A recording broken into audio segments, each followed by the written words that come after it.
prejudice, but the parents would like their children to marry within their own community My just for parents, cultural reasons no, more my than anything parents else. wouldn't at all. That would not even come into their mind. And for how old they are, I think they're pretty cool and pretty liberal. They've still got their old school ways, which they're going to have. But they're really quite... It surprises me sometimes how liberal and... For their generation and Yeah, their yeah, nationality. really, yeah. Do they have dual nationality? Do they have Jamaican and British passports? Yeah, yeah. Okay. Have you been to Jamaica? Never. No, I haven't either. God, well, it sounds like you've had a wonderful upbringing and lots of love and all that sort of thing. Yeah, sometimes some things have been good, some things haven't been so good. But no upbringing has been... No one's upbringing is perfect. No. And growing Your up... parents, like they say, people aren't taught to be parents. A lot of the times it's trial and error and they're learning as they go along. What, growing up, did you want to do? Did you have any idea what you wanted to do when you were older? I did think my life would be different, but I still feel blessed and I accept what my life... What was like your dream though when you were like 13, 14, 15? If someone said, Joanne, you can do or be whatever you want when you're older, what did you... I think it was a nurse. Okay. That's very Jamaican though, isn't it? There's a lot of caring, there's a lot of value in caring industries. I think it's women, generally, back then. But there's a high ratio of Afro-Caribbean nurses, aren't there? Yeah, because a lot of... All the glory. I think they wanted nurses from Commonwealth. the Remember I was Caribbean, for half an yeah. hour at like 10 o'clock or whatever it is. Wow. As I said, I've got loads of Trinidadian friends. I don't have really many Jamaican ones, apart from my white friend.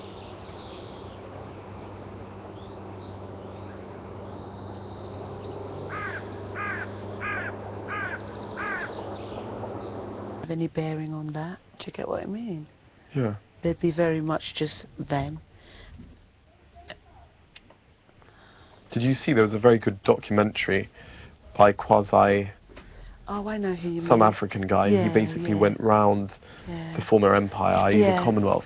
What was interesting about when he went to Jamaica is I thought Jamaica was one of the first islands to become independent, I think in 1962. It's sad what the government And has it's one of done the to biggest, Jamaica. like Jamaica was It's always the biggest island, was the Caribbean leader island. of the Commonwealth, Yeah.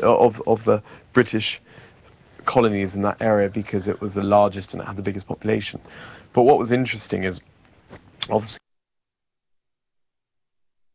retains those traditional ties with Britain. Anyway, he went on a talk show and it was basically, the debate was, which will probably come up sadly when the Queen dies, the debate was, should Jamaica retain dominion status with the Queen as head of state, or should it become a republic and sever ties with Britain? Anyway, obviously people like me, despite being romantic, I thought, oh God, well they're probably going to say it's been independent now for a long time, let's sever those ties.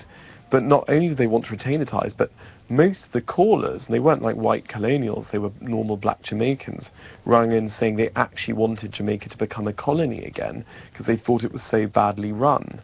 And that really surprised me. That wouldn't surprise me on a much smaller island like Antigua or Grenada or one of those. But Jamaica always had a Marcus Garvey and stuff, it always had a real nationalist black rights movement, so it surprised me that was its view. Why do you think that would have been? Just because the country's been misruled in the last 20, 30 years? Yeah, definitely. Ruined the country in a big way. And the people there have suffered big time. And it always is. But what can you do? But I like diversity. Like for some people, I think we should learn from each other. And I'm going to say things to somebody of a different culture or sexual orientation to me, and somebody might not like it, but it'd be nice if people, rather than get on the defence, can kind of like reason and make somebody aware.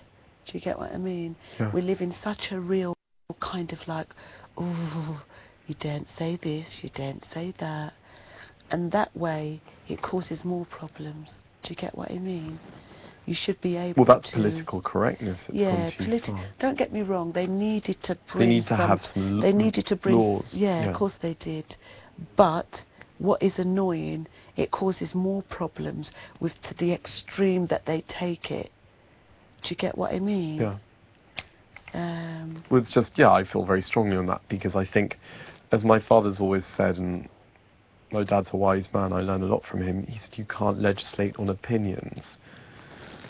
You've got to allow, I mean, what is interesting, most forms of prejudice, whether it's racial prejudice, sexual prejudice, whatever, most of the time, like even people that vote BNP, it's not out of malice or unkindness, it's out of ignorance. And you're not going to change those opinions by laws. You're going to change those opinions by re-educating people and getting them to understand different cultures. Like my Black American singer friend Selena, who I talk about all the time, who I'm very close to, like she and I feel very strongly about this. Like she thinks all these racial equality laws actually do harm. And she says, you take America, which is the country she left. She left because of all this Louis Armstrong and Nat King Cole, who was seen as Uncle Tom figures. They did more. She's out of order. She said they did more for civil rights and for understanding between whites and non-whites than the political classes of both extremes ever did. I think sometimes it's a balance of the two, and I hate that. Like sometimes I don't like the fact that I think people should be allowed, like I'm just me, okay? I'm very proud. I am a colour, and I am a person, and I am a woman. No, but I am a woman, and I feel really strongly about being a woman, as I feel very strongly about coming from a background of West Indian origin, and that should be not frowned upon or seen as being really like politically. Do you get what I mean? Yeah. I'm proud of being a woman. I'm proud of being of West Indian origin. Yeah. I'm proud of being me. So that's three parts of me merged together. But it's like, I always find it sad when you have like awards for certain ethnic groups, like music of black origin. But that has to happen. Why not just have music awards and have the best? That's an idealistic world. Yeah. We're living in far from an idealistic world. I'm thankful for the progress that we're making, but we still have a long way to go. Yeah. And these things have to happen. That's going to happen is the more that people mix, the more that relationships get intertwined, and do you get what I mean? Yeah. But let's face it, sometimes it's needed. Yeah. No, I can see why it's necessary. I just think because it's sad in this day and age. I tell you what I hate, whenever you fill in a form now, have you noticed the racial origin bit is about half a page, and there's one little category that says white, and then there's about 6 different categories of black African, black Asian, black West Indian, black islands. And then you've got Asian, and then you've got all the Oriental bits, and you've got you even got a bit that says Irish, and I just think how ridiculous, you know. But why if I was an employer, I wouldn't give diddle squat what colour. No, but you have someone was. I just want the best person for the job. Yeah, it's good to have the best person for the job, but then at the same time, you have to have in place. You're going to have people of different cultural and ethnic backgrounds, and you have to have things in place. Hi, Johnny. To make them feel comfortable. Hey, babe. Yeah, you have to have... They think we're having a serious conversation, people stay away. Yeah. I love our chat, go on. Yeah, but you have to have things in place. Oh, yeah, no, I know. I think it's because I'm just very, very lucky. You know that what? I was brought up by by parents and a family who were just so open to culture